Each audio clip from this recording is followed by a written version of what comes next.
Dans une ville où les humains n'avaient plus le droit d'exister autrement que dans l'ombre, un simple geste allait déclencher une réaction impossible à arrêter. Vous regardez cette histoire depuis les confins de l'espace connu, là où les récits humains survivent encore. Bienvenue dans mon histoire. Si vous aimez les récits de courage, de sacrifice et d'humanité face à l'injustice, abonnez-vous à ma chaîne et restez jusqu'à la fin. Le silence n'existait plus vraiment sur Néo-Valley. Même à l'aube, quand les rues semblaient désertes, la ville respirait, vibrait, murmurait. Les deux soleils encore bas projetaient une lumière blanche et cruelle sur les immeubles de métal et de cristal. Pour beaucoup, cette lumière représentait la prospérité.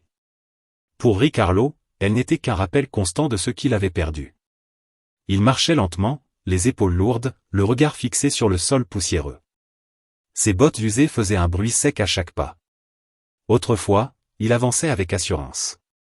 Autrefois, son nom suffisait pour attirer des clients de toutes les espèces. Aujourd'hui, il n'était plus qu'un humain toléré, à peine visible, juste assez utile pour porter des charges trop lourdes pour les autres. Il passa devant son ancien atelier sans s'arrêter. Il faisait toujours semblant de ne pas le voir, mais son regard glissa malgré lui vers la façade. Le panneau pendait de travers, effacé par le temps et la négligence.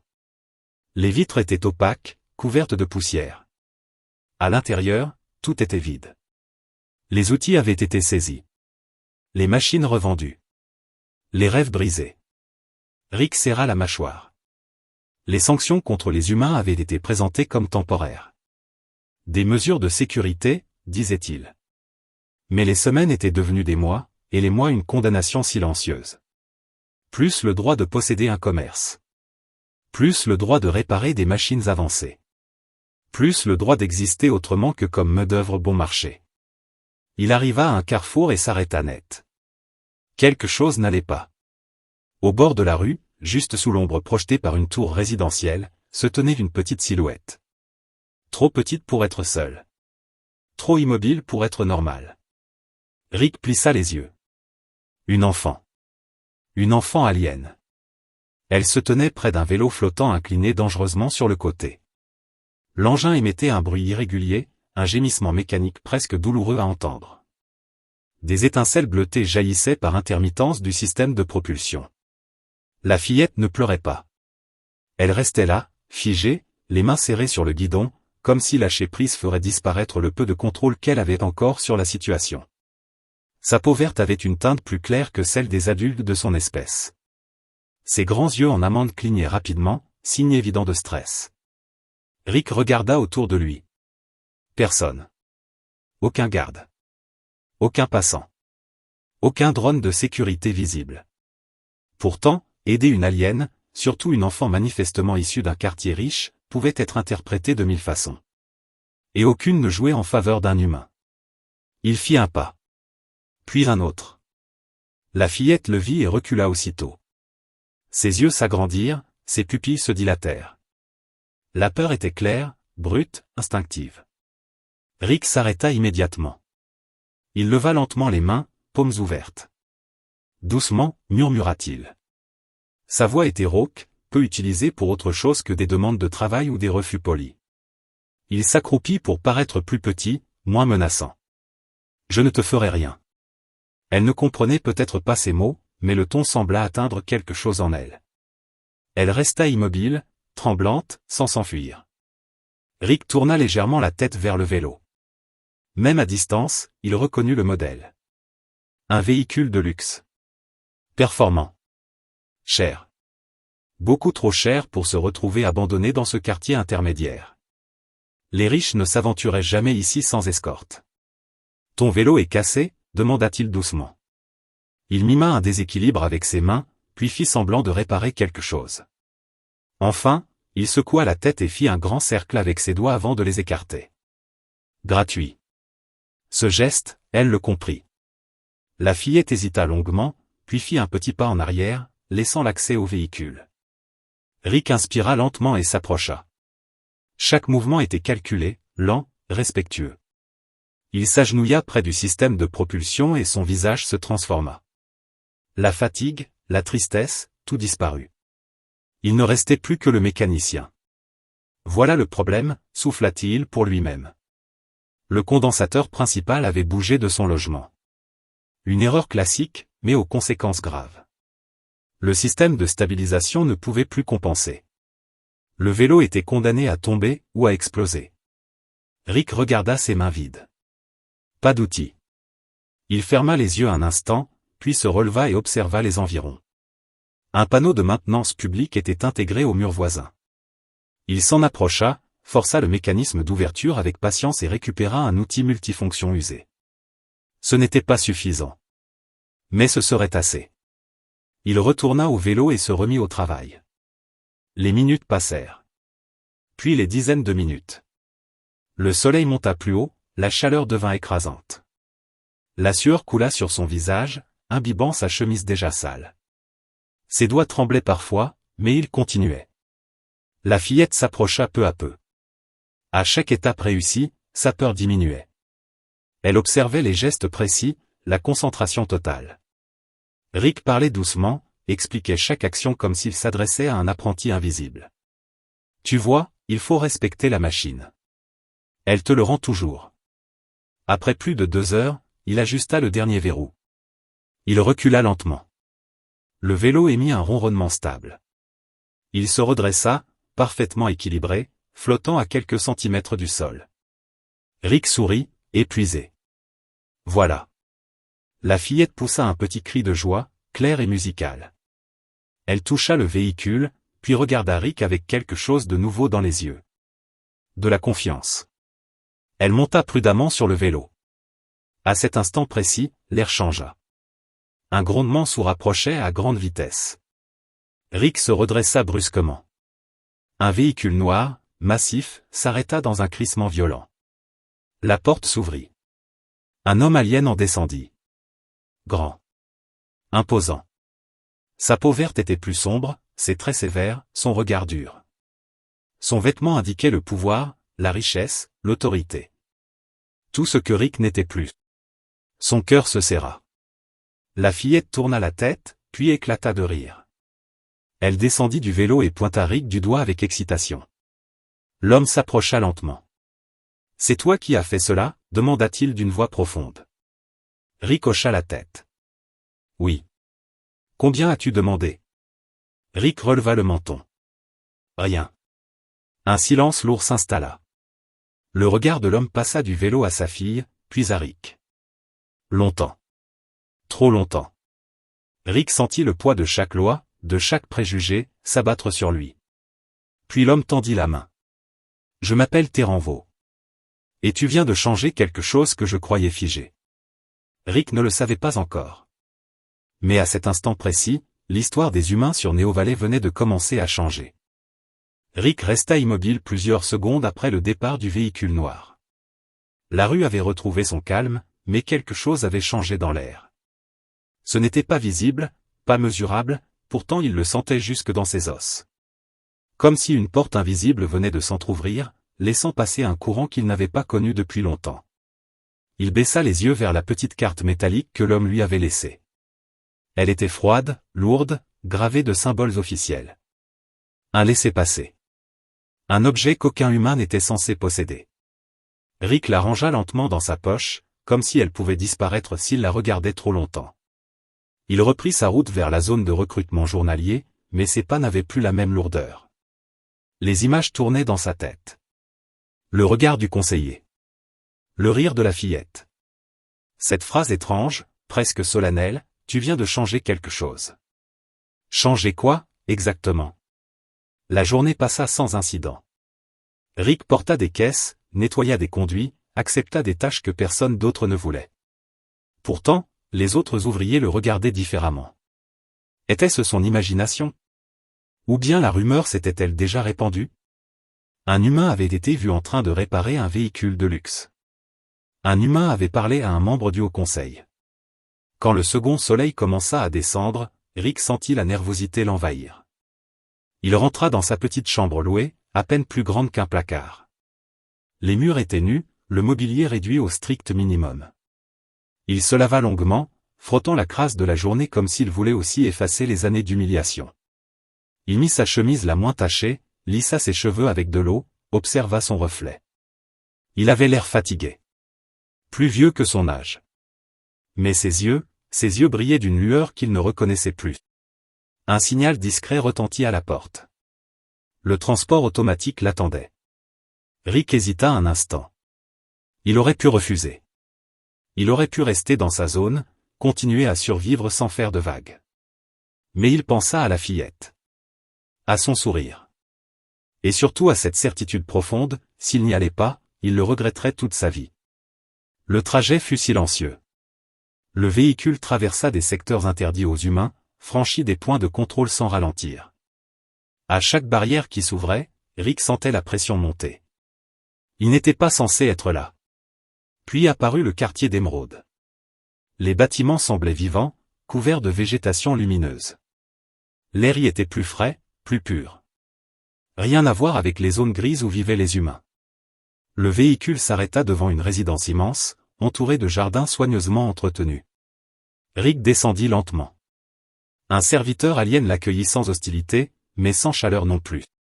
Il le guida à travers de longs couloirs ornés d'objets anciens, de sculptures, de machines étranges. Rick avait l'impression de marcher dans un musée réservé à une autre espèce. On le conduisit dans une grande pièce ouverte sur la ville. Les lumières de Néo-Valley s'étendaient à perte de vue, comme un océan d'étoiles artificielles. Terran Vaux se tenait près de la baie vitrée, les mains croisées derrière le dos. « Tu es venu » dit-il simplement. Rick hocha la tête. « Vous m'avez invité. » Le conseiller se tourna vers lui. Son regard n'était plus dur. Il était attentif. Observateur. Peu d'humains auraient accepté. Peu d'humains ont encore le luxe de refuser, répondit Rick calmement. Un léger silence s'installa. Puis Terran fit un geste vers une table basse où plusieurs plats étaient disposés. Mange. Tu dois avoir faim. Rick hésita, puis s'assit. Il mangea lentement, avec retenue. Chaque bouchée était un rappel cruel des inégalités. Une telle nourriture était inaccessible aux humains depuis des années. La fillette entra peu après. Elle courut vers Rick sans peur, lui montra un dessin qu'elle tenait dans ses mains. On y voyait un humain et une enfant près d'un vélo flottant. Rick sentit sa gorge se serrer. Elle a parlé de toi toute la journée, dit Terran. Elle n'a pas l'habitude de s'attacher aux étrangers. Je n'ai rien fait d'extraordinaire, répondit Rick. Justement, dit le conseiller. Tu as fait quelque chose de simple. Et c'est cela qui dérange. Ils s'installèrent. La fillette mangea, puis fut emmenée par un serviteur. Le calme retomba. Dis-moi, Ricardo, pourquoi as-tu réparé ce vélo gratuitement? Rick ne répondit pas tout de suite. Il réfléchit. Parce qu'il était cassé. Parce qu'elle était seule. Parce que je sais réparer. C'est tout? Tu savais que cela pouvait te coûter cher. Oui. Et tu l'as fait quand même. Rick leva les yeux.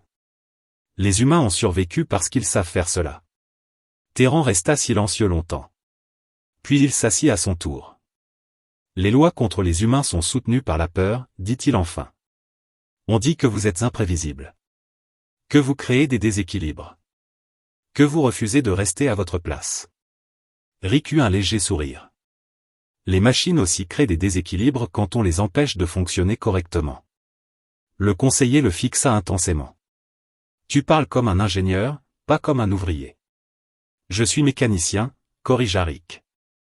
Je répare ce que d'autres abandonnent. Quelque chose passa dans le regard de Terran. Un souvenir, peut-être. Un doute ancien.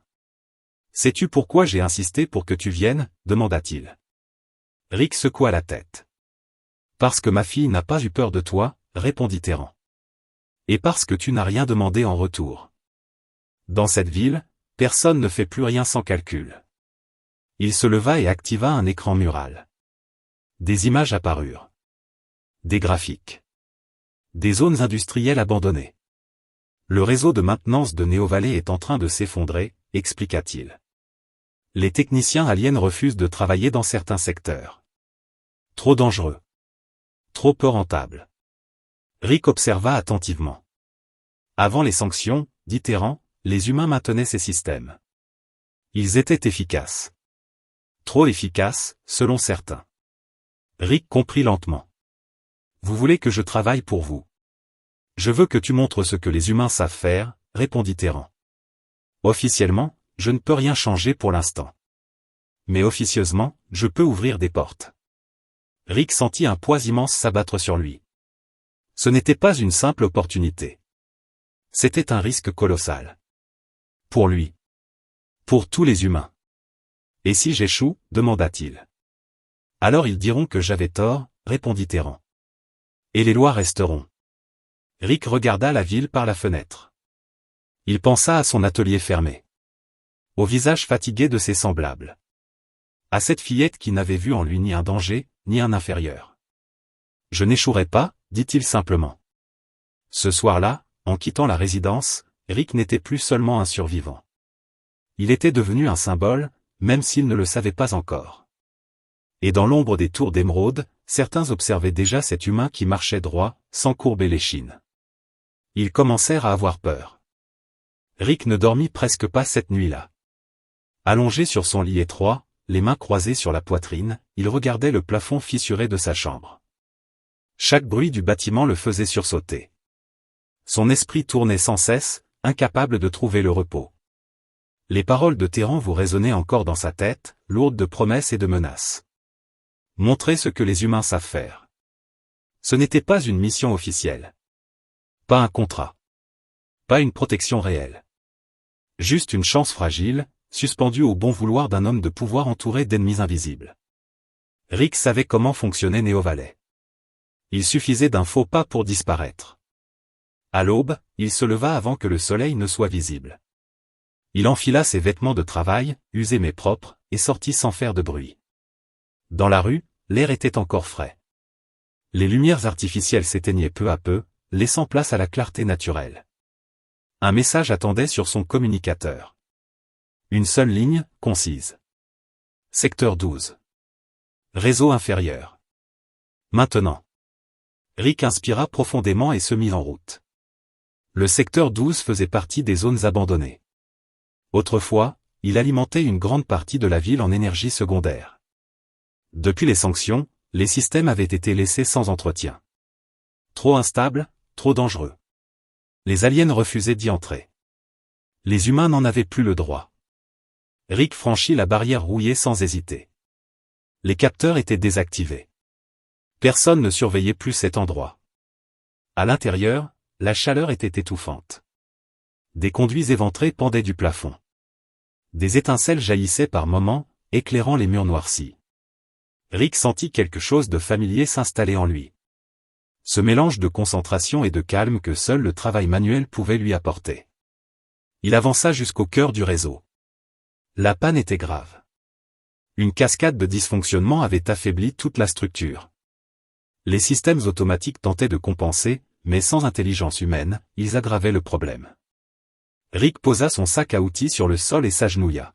« D'accord, murmura-t-il. On va reprendre depuis le début. » Il travailla pendant des heures. Ses mains bougeaient avec précision, presque instinctivement. Il écoutait les vibrations, sentait les variations de température, observait les micro-réactions des composants.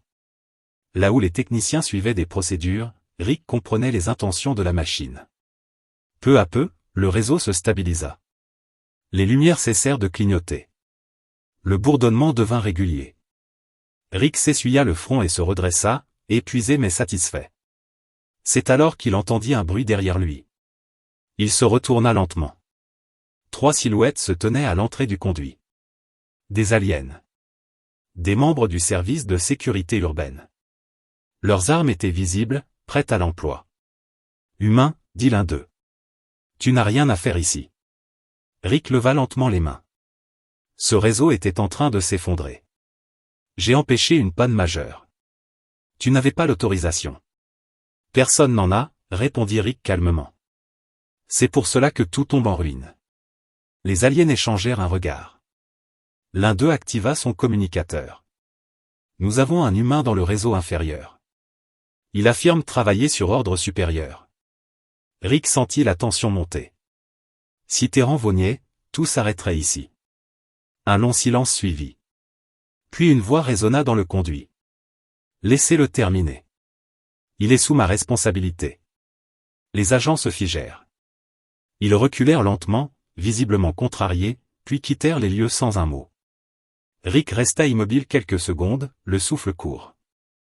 Il venait de franchir une ligne invisible. Quand il sortit du secteur 12, le soleil était déjà haut.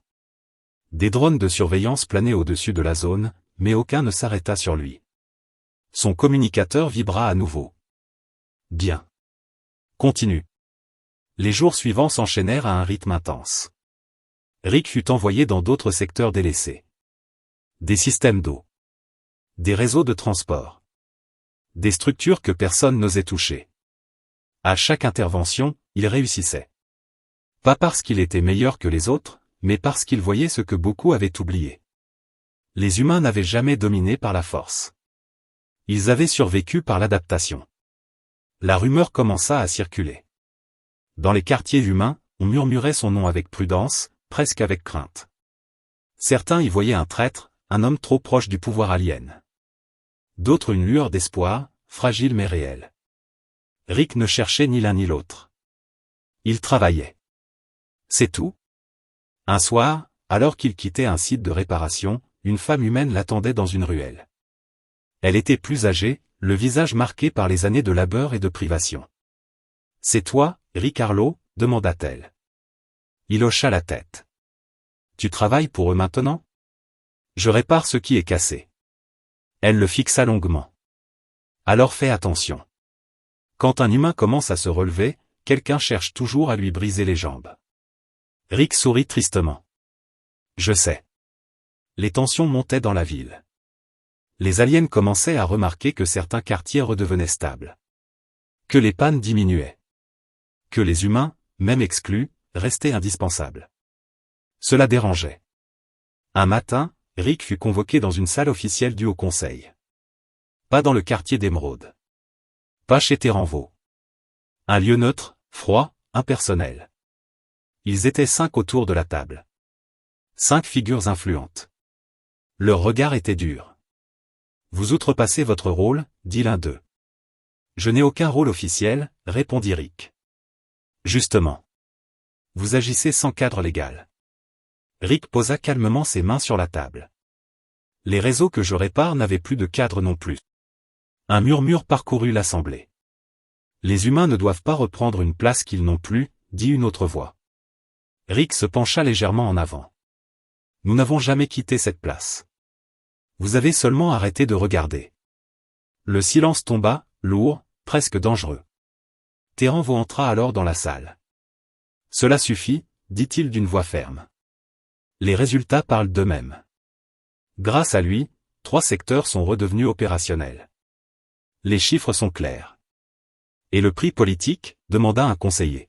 « Le prix de l'inaction est plus élevé » répondit Terran. Rick observa la scène sans intervenir. Il comprenait enfin. Il n'était plus seulement un mécanicien. Il était devenu un point de tension. Un symbole involontaire. Après la réunion, Terran le rejoignit dans le couloir. « Ils vont essayer de te faire tomber » dit-il sans détour. « Je m'en doute. Certains veulent provoquer un échec. Une panne que tu ne pourrais pas réparer. » Rick réfléchit un instant. Alors il sous-estime encore les humains. Terran esquissa un sourire bref. Oui. Et c'est peut-être leur plus grande erreur. Cette nuit-là, Rick retourna dans son ancien quartier. Devant son atelier fermé, il s'arrêta. Il posa la main sur la porte métallique, froide, silencieuse. Bientôt, murmura-t-il. Il ne savait pas quand. Il ne savait pas comment. Mais il le sentait profondément. Les humains n'étaient pas finis. Ils n'avaient fait que commencer à rappeler à l'univers pourquoi on ne les enterrait jamais vraiment. Rick sentit le danger avant même qu'il ne prenne forme. Ce n'était pas une alarme, ni un message officiel. C'était plus ancien, plus humain. Cette sensation sourde dans la poitrine, ce poids invisible qui avertissait que quelque chose se préparait. Depuis plusieurs jours, les missions se faisaient plus étranges. Plus urgentes. On l'envoyait dans des zones toujours plus instables, toujours plus profondes dans les entrailles de Néo-Valley. Comme si quelqu'un espérait qu'il n'en ressortirait pas. Ce matin-là, le message était bref, presque sec. Secteur 39. Cœur énergétique. Urgence absolue. Rick resta un long moment assis sur son lit, le communicateur posé à côté de lui. Le secteur 39 n'était pas abandonné par négligence. Il l'était par peur. Une panne là-bas pouvait provoquer un effondrement en chaîne, engloutissant plusieurs quartiers, humains comme aliens. Ils veulent me pousser à bout, murmura-t-il. Il se leva quand même. Dans les rues, les regards avaient changé. Certains aliens détournaient les yeux. D'autres l'observaient avec méfiance. Dans les quartiers humains, on le saluait parfois discrètement, d'un signe de tête, d'un regard chargé d'espoir et d'inquiétude mêlée. Rick n'était plus invisible. Et cela le rendait vulnérable. L'entrée du secteur 39 était gardée. Pas officiellement, mais suffisamment pour dissuader les curieux. 2 agents de sécurité se tenaient près de la barrière, armes visibles. Ils ne l'arrêtèrent pas. Ils se contentèrent de le regarder passer, comme on observe quelqu'un marcher vers une tempête. À l'intérieur, la situation était pire qu'il ne l'avait imaginé. Le cœur énergétique vibrait de manière irrégulière. Les parois tremblaient. Des fissures lumineuses parcouraient les conduits principaux. Rick sentit la chaleur l'assaillir immédiatement, lourde, suffocante. Il comprit vite. Quelqu'un avait saboté volontairement les systèmes de régulation. Pas une panne naturelle. Pas un accident. Une manipulation précise, chirurgicale, conçue pour provoquer un effondrement lent, impossible à arrêter sans intervention directe. Sans intervention humaine. Rick posa son sac à outils et ferma les yeux un instant. Il pensa à son ancien atelier. À la fillette et à son vélo. À tous ces humains qui attendaient, sans le dire, sans oser y croire. Très bien, dit-il à voix basse. Allons jusqu'au bout. Il s'engagea dans les galeries étroites, là où les machines étaient trop anciennes pour être automatisées. Là où il fallait sentir la structure, écouter les vibrations, comprendre l'intention du système. Les heures passèrent. La chaleur augmentait. La sueur coulait dans ses yeux. Ses mains brûlaient à force de manipuler des composants surchauffés. À plusieurs reprises, des secousses violentes le jetèrent presque au sol. À l'extérieur, des alarmes commencèrent à retentir dans la ville. Dans les salles du Haut Conseil, les écrans s'illuminèrent de données inquiétantes. Les chiffres grimpaient. Les probabilités d'effondrement augmentaient à chaque minute. Où est l'humain ? Demanda une voix sèche.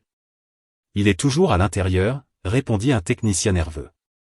Il n'en sortira pas vivant, dit un autre. Et ce sera sa faute.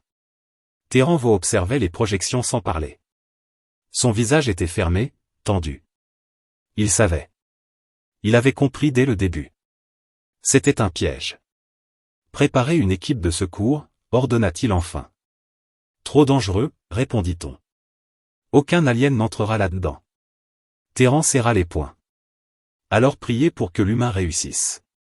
Dans les profondeurs, Rick commençait à manquer d'air. Le système de ventilation était instable. Chaque respiration devenait plus difficile. Pourtant, il continuait. Il parla aux machines comme à des êtres vivants, murmurant, expliquant, ajustant. Tenez encore un peu, murmura-t-il. À un moment, une explosion partielle le projeta contre un mur. Il sentit une douleur vive dans son flanc. Son souffle se coupa. Pendant quelques secondes, il resta immobile, étourdi. Puis il se redressa en grognant. Pas aujourd'hui, dit-il entre ses dents. Il atteignit enfin le point central. Le cœur. Une masse complexe de conduits et de noyaux vibrants, instable, magnifique et terrifiante. Il comprit immédiatement ce qu'il fallait faire. Mais il n'avait pas le temps. Il faudrait une personne pour maintenir manuellement la régulation pendant que les systèmes se recalibraient. Une personne qui ne pourrait pas partir avant la fin. Une personne exposée directement à la surcharge. Rick sourit faiblement. C'est donc ça. Il activa son communicateur. Terran, dit-il calmement. Écoutez-moi bien. La voix du conseiller répondit presque aussitôt. Rick, sors de là. Ce n'est pas un ordre. C'est. Il n'y a pas d'autre solution, coupa Rick. Le système peut être sauvé. Mais quelqu'un doit rester au centre jusqu'à la stabilisation complète. Un silence lourd suivit. Tu risques de mourir, dit Terran d'une voix étranglée. Je sais. Pourquoi accepter ? Rick regarda les machines vibrer autour de lui. Parce que si je sors maintenant, ils diront que les humains ont échoué. Et je refuse que ce soit la fin de notre histoire. Terran ferma les yeux. Combien de temps? Peut-être 1 heure. Peut-être plus. Rick? Dites-leur, dit Rick doucement. Dites-leur que ce n'est pas un humain contre la ville. C'est un humain pour elle. La communication se coupa. Rick se mit en position. Il bloqua les leviers, ajusta les flux à la main, utilisant tout son corps pour compenser les variations. La douleur était constante, brûlante. Chaque seconde semblait durer une éternité. À l'extérieur, les alarmes cessèrent peu à peu. Les chiffres se stabilisèrent. La ville reprit son souffle. Dans les rues, les habitants sentirent le changement sans comprendre. Les lumières cessèrent de vaciller. Les structures se calmèrent. Stabilisation atteinte, annonça une voix dans la salle de contrôle. Un murmure parcourut l'assemblée. L'humain? Toujours à l'intérieur. Terran se leva brusquement. Ouvrez l'accès. Maintenant. Les protocoles furent brisés. Les portes s'ouvrirent. Une équipe de secours entra enfin. Ils trouvèrent Rick effondré au centre, toujours conscient, les mains crispées sur les commandes. C'est bon, murmura-t-il. Vous pouvez prendre le relais. Il perdit connaissance.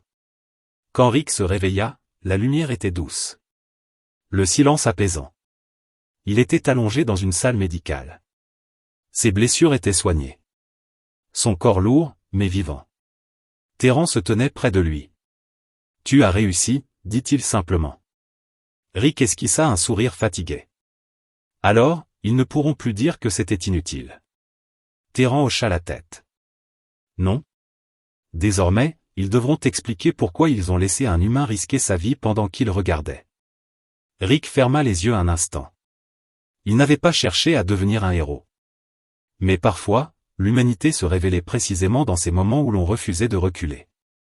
Et Neo Valley venait d'apprendre une leçon qu'elle n'oublierait pas. Rick mit du temps à se réveiller complètement. Ce ne fut pas un moment précis, mais une suite de sensations diffuses. D'abord la lourdeur de son corps, comme s'il avait été coulé dans la pierre. Puis une douleur sourde, présente partout mais supportable. Enfin, le silence. Un vrai silence, rare sur Neo Valley. Il ouvrit lentement les yeux. Le plafond au-dessus de lui était lisse, blanc, traversé par une lumière douce qui ne blessait pas les yeux. Il inspira profondément. L'air était propre, filtré, presque agréable. Pendant quelques secondes, il crut rêver. Puis les souvenirs revinrent. Le cœur énergétique. La chaleur. Les vibrations. La décision. Il tenta de se redresser, mais une pression ferme l'en empêcha. Reste allongé, dit une voix calme. Rick tourna la tête. Terran se tenait là, assis à côté du lit, visiblement épuisé. Son port était moins rigide qu'à l'habitude. Ses épaules semblaient plus lourdes. Combien de temps? Demanda Rick d'une voix rauque. 2 jours, répondit Terran. Tu nous as fait attendre. Rick laissa échapper un souffle lent. La ville? Stable. Entièrement. Aucun effondrement. Aucun mort. Rick ferma les yeux un instant. Une tension qu'il n'avait même pas conscience de porter se dissipa enfin. Alors ça valait le coup. Terran ne répondit pas tout de suite. Il observa Rick longuement, comme s'il le voyait pour la première fois. Tu sais ce que tu as fait? Demanda-t-il enfin. J'ai réparé une machine. Non, dit Terran doucement. Tu as forcé tout un système à se regarder en face. Les jours suivants, Rick resta sous surveillance médicale. Son corps avait été soumis à des contraintes extrêmes. Les médecins, aliens pour la plupart, furent surpris par sa résistance. Certains le regardaient avec une curiosité nouvelle, presque respectueuse. La nouvelle s'était répandue dans toute la ville. Un humain avait empêché une catastrophe majeure. Un humain avait tenu seul là où personne d'autre n'avait osé entrer. Un humain avait risqué sa vie pour une ville qu'il avait rejetée. Dans les quartiers humains, les réactions furent d'abord prudentes. Trop d'années de déception avaient appris à ne pas espérer trop vite. Mais quelque chose avait changé. On parlait plus fort. On se tenait un peu plus droit. Les regards n'étaient plus uniquement tournés vers le sol. Rick reçut des visites. Des humains qu'il connaissait à peine. D'autres qu'il n'avait jamais vus.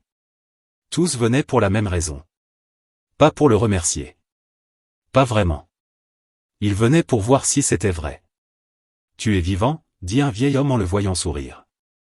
Apparemment, répondit Rick. Alors peut-être que nous aussi, murmura l'homme avant de repartir. Au Haut Conseil, la situation était tendue. Les images de la stabilisation du secteur 39 avaient été diffusées, d'abord en interne, puis partiellement rendues publiques. Les faits étaient indéniables. Sans Rick, Neo Valley aurait subi des pertes massives. Certains conseillers tentèrent de minimiser l'événement. Parler de chance. D'un concours de circonstances. Mais les données étaient claires. Trop claires. Nous ne pouvons plus prétendre que les humains sont inutiles, déclara l'un d'eux lors d'une session houleuse. Ce n'est pas la question, répliqua un autre. La question est de savoir s'ils redeviendront indispensables. Terran prit la parole. Ils ne l'ont jamais cessé de l'être, dit-il calmement. Nous avons simplement choisi de l'ignorer. Un vote fut proposé. Pas une abolition totale des sanctions. Pas encore. Mais une ouverture. Une première brèche officielle. Autoriser certains humains qualifiés à travailler sous supervision. Rendre légal ce qui se faisait déjà dans l'ombre. La décision passa de justesse. Quand Rick en fut informé, il resta silencieux. Ce n'est qu'un début, dit Terran. Les débuts sont souvent les parties les plus difficiles, répondit Rick. Quelques semaines plus tard, Rick se tint devant la porte de son ancien atelier. Elle était toujours aussi usée. Le panneau toujours de travers.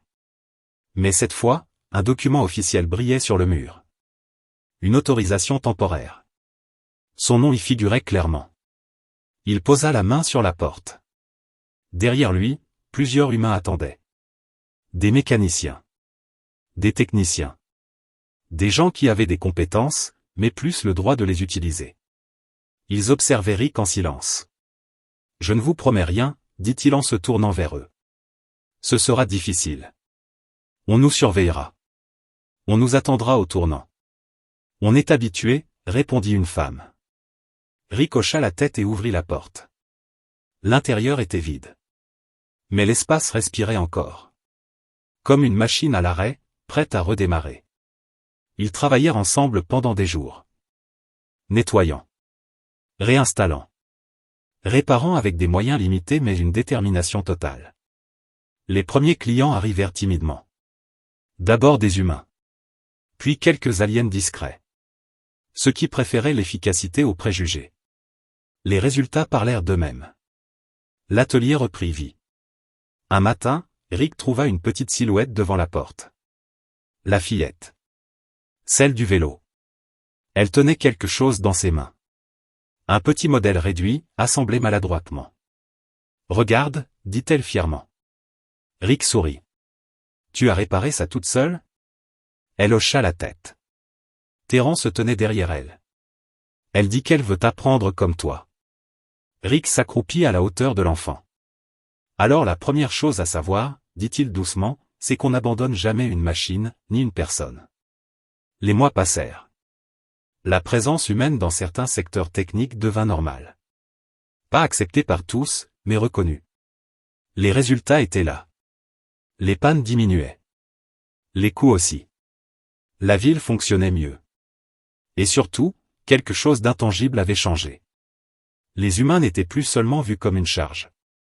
Ils redevenaient une force. Un soir, Rick se retrouva seul dans son atelier, assis sur un tabouret, observant les outils alignés. Il pensa au chemin parcouru. À la fatigue. À la peur. Au choix difficile. Il n'avait jamais voulu devenir un symbole. Il avait simplement refusé de cesser d'être humain. Terran entra sans bruit. Tu sais, dit-il, certains me reprochent encore de t'avoir fait confiance. Rick sourit. Et vous? Moi, répondit Terran après un instant, je me demande surtout combien de temps nous avons perdu à ne pas le faire plus tôt. Ils regardèrent ensemble la ville par la fenêtre. Neo Valley brillait sous les étoiles, imparfaite, complexe, vivante. Ce n'est pas fini, dit Rick. Non, répondit Terran. Mais maintenant, l'histoire a changé de direction. Rick se leva et retourna à son établi. Il saisit un outil, le pesa dans sa main, puis se remit au travail. Parce que c'était ainsi que les humains avançaient. Pas par la domination. Pas par la vengeance. Mais en réparant ce qui semblait irréparable. Et tant qu'il resterait quelqu'un pour tendre la main, pour comprendre, pour construire au lieu de détruire, l'humanité aurait toujours une place dans l'univers. Même quand tout semblait perdu.